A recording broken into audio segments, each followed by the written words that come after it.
Bharatiya Janata party 1997లో Kakinada సదస్సులో తెలంగాణ రాష్ట్రం ఏర్పాటు చేయాలని తీర్మానించింది.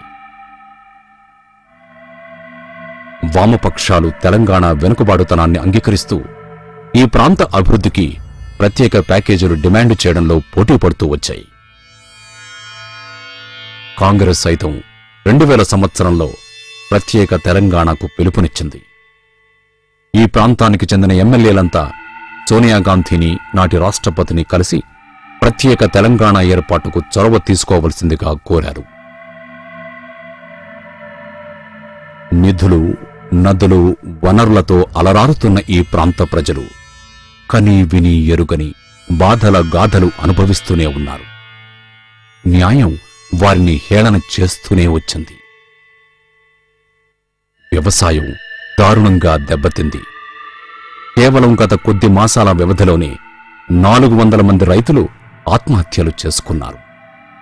ప్రభుత్వాల రైతు వ్యతిరేక విధానాలు, సాగునీటి సమస్య, వ్యవసాయ పెట్టుబడులు విపరీతంగా పెరగడం, గ్రామీణ పరపతి వ్యవస్థ కుప్పకూలిపోవడం వంటి కారణాల వల్ల తెలంగాణ రైతులు చేతిపనివారు దిక్కులేని పరిస్థితుల్లో నిరాశ నిస్పృహలతో ఆత్మహత్యల్ని ఆశ్రయిస్తున్నారు.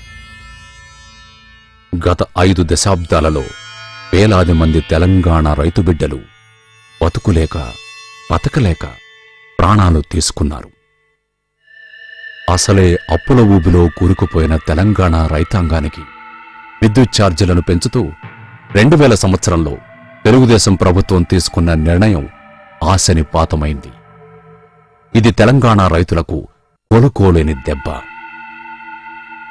రాష్ట్రంలోని మొత్తం 24 లక్షల విద్యుత్ పంపు సెట్లలో 17 లక్షలు తెలంగాణలోనే ఉన్నాయి. నిరసన గళాలు విప్పి వీధుల్లోకి వచ్చిన రైతులపై ప్రభుత్వం తూటాల వర్షం కురిపించింది.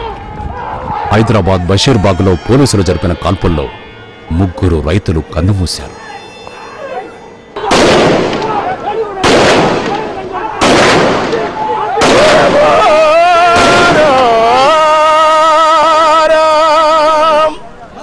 కుమ్మరి వామిల తుమ్మలు మలిసెను, కమ్మరి కొలివిల దుమ్ము వేరెను, పెద్ద బారిస మొద్దు మారినది, సాలల మగ్గం సడుగులిరిగినవి, నా సేతి వృత్తుల సేతులిరిగిపాయే మా పల్లెల్లోన, గ్రామ స్వరాజ్యం గంగలోన వాయే ఈ దేశములోన, మడుగులన్నీ అడుగంటి పోయినవి, బావులు సాగుకు దగ్గరయ్యినవి, వాగులు వంకలు ఎండిపోయినవి, సాకలి పొయ్యిలు ఊలిపోయినవి, పెద్ద బోరు పొద్దంత నడుస్తుందో సిరులున్నా దొరలది, మరి పేద రైతుల బావులెండిపాయే నా పల్లెల్లో